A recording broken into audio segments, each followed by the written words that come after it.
Welcome to this new video. In this video we discuss some properties of homomorphism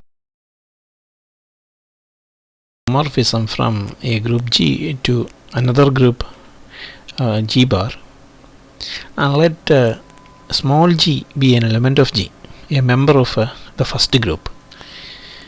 Then there are 6 properties given.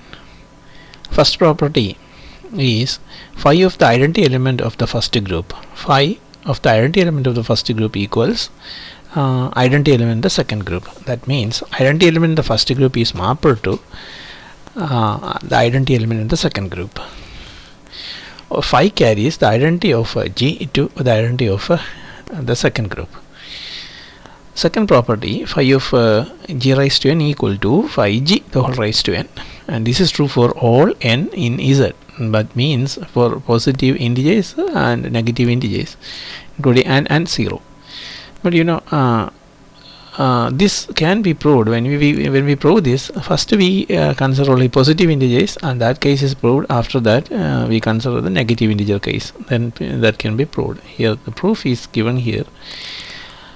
Okay, next property, if modulus of G is finite, if the order of G is finite, here G is a member of G.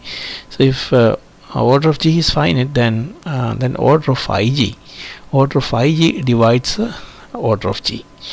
See, if order of G is finite, then order of phi G divides order of G.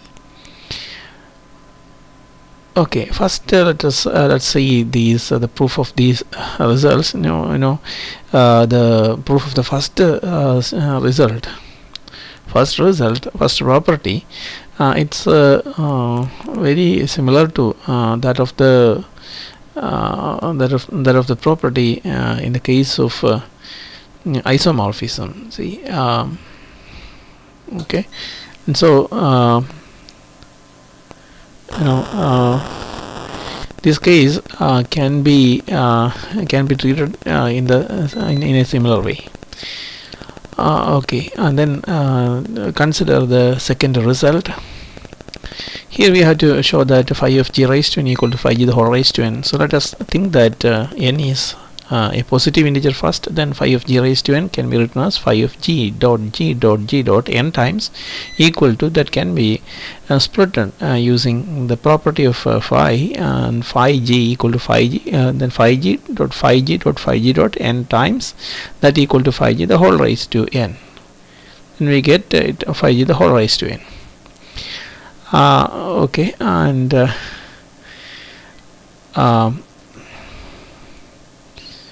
okay, then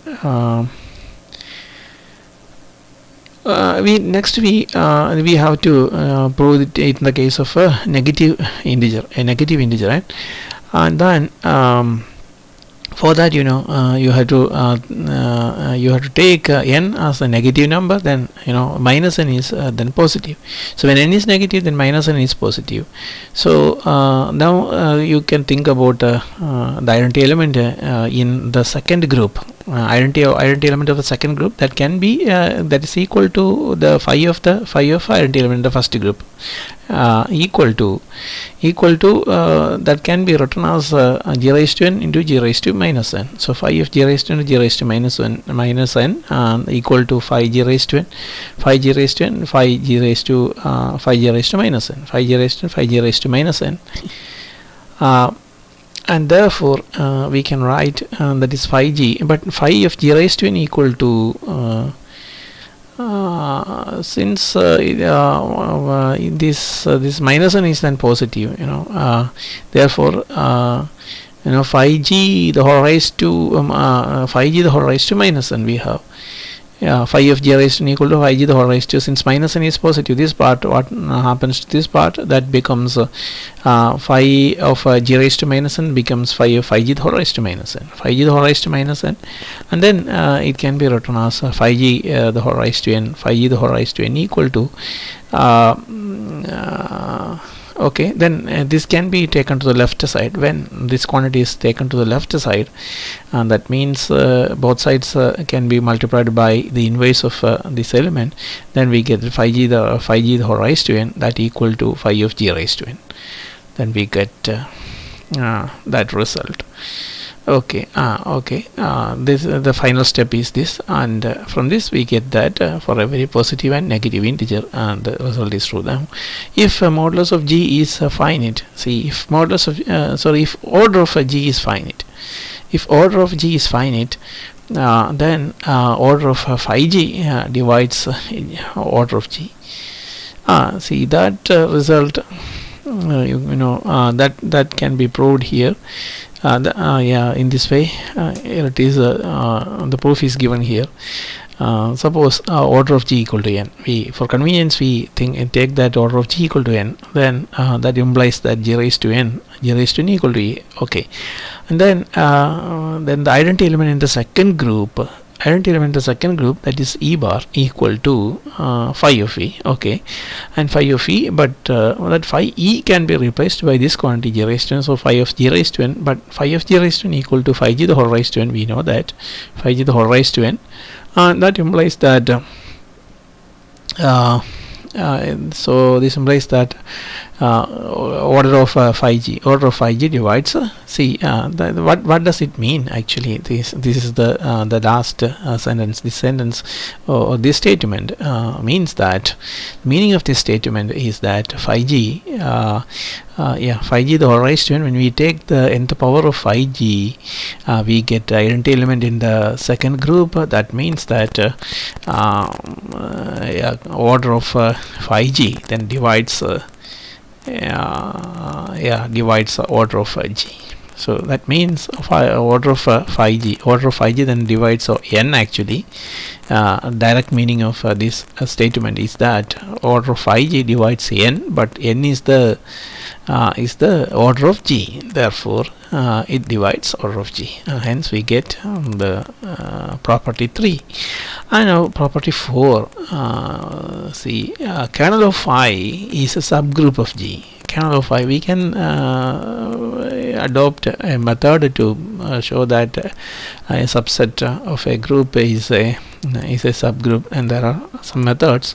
So one of the method can be used to prove this. So for that we are taking two elements, see, a and b, two elements of kernel of phi. See, kernel of phi, as per the definition, according to the definition of kernel of phi, it's a subset of g, and that's sure. So we are taking two elements a and b of kernel of phi, and then it is clear that phi of a equal to e and phi of b also equal to e. See, actually it is e bar. It's because phi a and phi b are mapped to they map a and b to the second group. So, and you know that the second group is g bar, and there the element identity element will be then e bar. So there is a correction e bar here, and now we take phi of a into b raised to minus 1, a b raised to minus 1, or a b inverse, that equal to that splits as phi a dot phi a then the binary operation phi operation phi b raised to minus 1, but phi b raised to minus 1 equal to phi b raised to minus 1 using the previous result, previous property. Then phi a phi b raised to minus 1. We have proved this property just a few minutes back. Okay. And that then what happens to this phi a equal to e and phi b also equal to e raised to minus 1 equal to becomes e. Actually there also a correction is needed. So e bar and e bar, here both the identities are bar e bar, and then we get finally e bar. Okay, this means that a into b raised to minus 1 is an element of kernel of phi. So whenever we take two elements of kernel of phi, we get and when we study the nature of phi b raised to minus 1 under phi, we get that it generates the identity element in the second group. Thus a b raised to minus 1 is an element of that means that it's an element of a b raised to minus 1 is an element of kernel of phi. Therefore, kernel of I is a subgroup of G. Fifth property statement is given here. Phi of A equal to phi of B. See, two elements of the first group, and then they are mapped to the same element. Suppose phi of A equal to phi of B. If and only if A into kernel of phi equal to A kernel of phi equal to B kernel of phi. See, kernel of phi is a subgroup of which group? Of the group G, and then A kernel of phi, it is then the left coset. Okay, so this is a group, and then A is a member of the group, member of the original group. It's a subgroup of kernel of I is subgroup of the original group G, and A is a member of the group G, and therefore this is the left coset. So this left coset equal to another the second left coset B and kernel of I. So if and only if this statement, this condition is satisfied, this statement is true, we get this statement. We get the equality of the images of A and B. How can we prove this? Okay, now for that we suppose that both way we want to prove, but actually we can write both ways together using implies and implied by a symbol. So phi A equal to phi B if and only if you can use everywhere in between to connect the next line, and then the next statement. A statement can be connected to the next statement here using if and only. So if and only if phi B raised to minus 1 star phi A equal to that's phi B raised to minus 1 star phi A equal to E. See, this is if and only if phi B raised to minus 1 star phi A equal to E, and this can be okay. How do we get this? See, because A and B belongs to kernel of phi, right? Okay, yeah, A and B belongs to kernel of phi. So phi A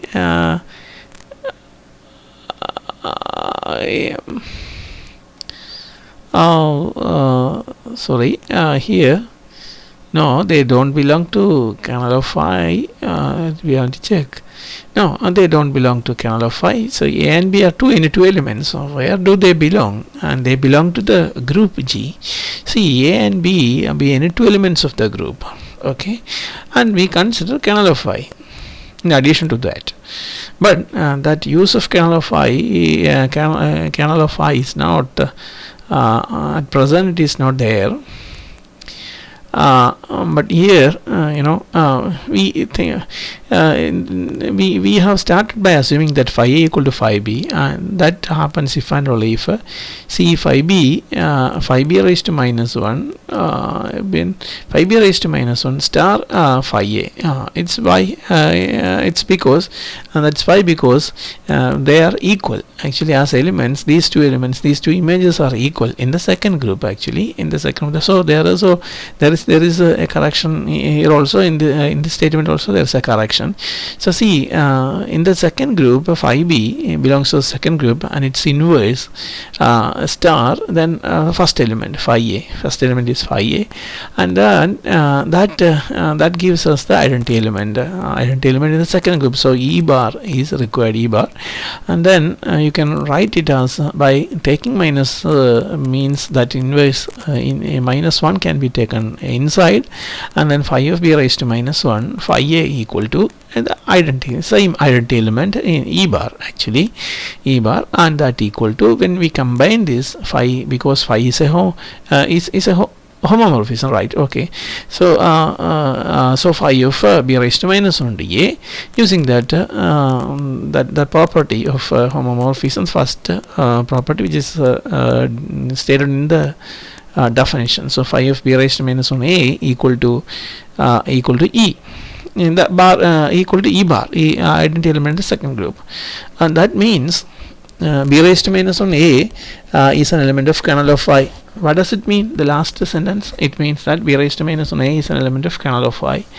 Okay, therefore we can say that this implies that B into kernel of phi B into kernel of phi equal to A into kernel of phi. It's because of the fact that, see, this is the statement. This statement helps us. So it's a statement that belongs to that left coset, AH equal to BH, two left cosets, AH equal to BH if and only if A inverse B is an element of H. You might have you should remember that. So you have studied it already. You have studied this statement. See, remembering that AH equal to BH if and only if A inverse B is an element of H. So in similar one is here H can be H is equal to kernel of phi, that's the subgroup of G, the original group, and so B inverse A is an element of H. You can think that it is like that, then and then we can immediately you can write that B into kernel of phi equal to A into kernel of phi. Okay, using this, it's the direct application of this statement. Next, last property, coming to that statement of the property. So if phi of G equal to G prime, suppose phi of G equal to G prime for an element of G, then phi inverse phi inverse of G prime is equal to, see, we define phi inverse of G prime equal to x in G such that phi x is equal to G prime. Okay, that's okay. Then we define then phi inverse of G prime, phi inverse of G prime equal to those x in G such that phi of x equal to G prime, and equal to, and that's equal to G of kernel of phi equals G into G kernel of phi. So it's the left coset. It's a left coset. Then that means phi of G prime, phi inverse of G prime can be written as a left coset.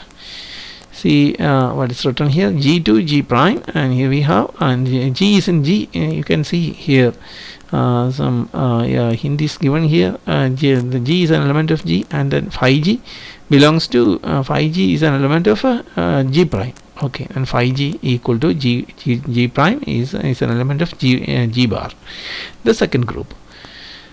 Okay, that is the situation. Next, we consider its proof. Where is, okay, here you can see that how do we begin that proof. The steps here is start like by taking x in phi inverse of G prime. So let's take x an element of phi inverse of G prime, x an element of phi inverse of G prime, and that means phi,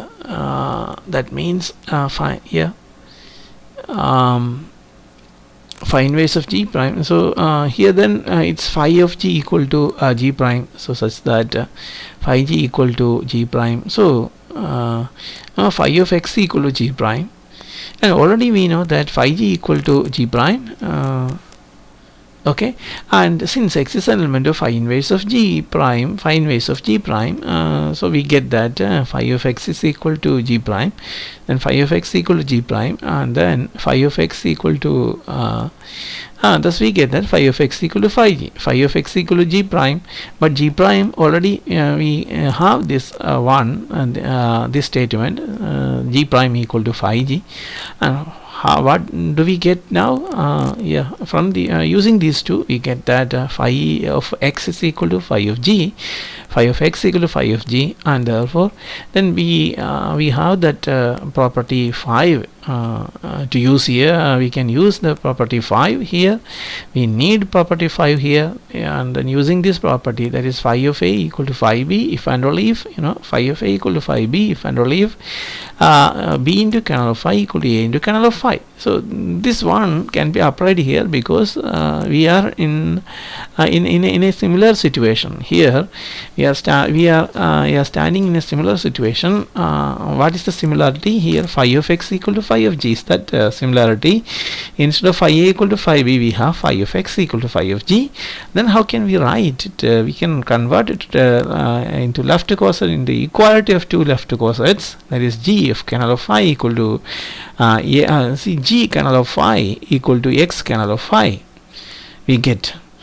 Okay, and you know, now we have ax ah equal to, we are using that using the statement, we have the previously established one, the statement ah equal to bh, two left cosets, ah equal to bh if and only if a is an element of bh, if and only if a is an element of bh. So using that that one in a similar situation, we get that this implies that x is an element of so this element x is an element of g kernel of phi.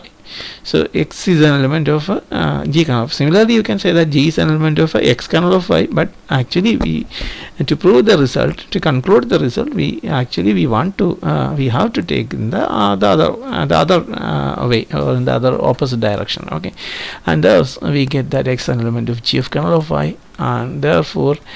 And hence we get that phi inverse of hence we get that phi inverse of g prime is a subset of it's a subset of see why, because x is equal to, we have taken x equal to phi inverse of g prime. So without without forgetting that, and this is taken, you have to remember this, since x is equal to phi inverse of g prime is taken. So we get that since x, now we have x is an element of, we have proved that x is an element of g of kernel of phi. So phi inverse of g prime is a subset or equivalent of g of kernel of phi. And now we now suppose that k is an element of kernel of phi. Suppose k is an element of kernel of phi, and then gk is an element of, therefore gk is an element of g of kernel of phi. Okay, if k is an element of kernel of phi, then g into k, gk is an element of g of kernel of phi. Then phi of gk, think about phi of gk, and phi of gk equal to phi of g, phi g into phi g, phi of gk equal to phi g phi k, but phi g equal to g prime, and phi k equal to e actually e bar, the second group, identity in the second group. So we get here g prime e bar equal to g prime. Because this operation happens in the second group, and thus we get it as g prime. So phi of gk equal to g prime, and that means phi g. Thus we get that gk is an element of, therefore gk is an element of phi inverse of gk is thus an element of a phi inverse of g prime. Okay, and therefore this means that, so the last established statement says that gk is an element of a phi inverse of g prime, and that implies g into kernel of k actually is taken assumed equal to kernel of phi. Therefore g of kernel of phi is a subset or equivalent set of phi inverse of g prime. This second statement. Okay, we previously we have proved the first statement. Number one statement number one was that this is the statement number one, but actually number was not given here. This is one, and then combining 1 and 2 by combining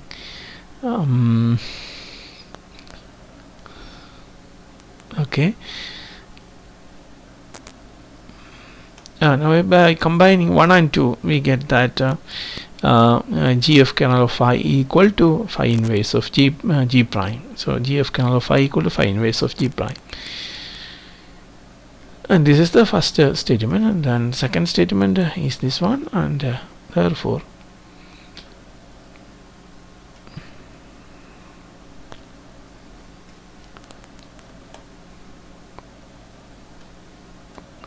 okay, thus we have completed the proof of the sixth property. Okay, thank you for watching.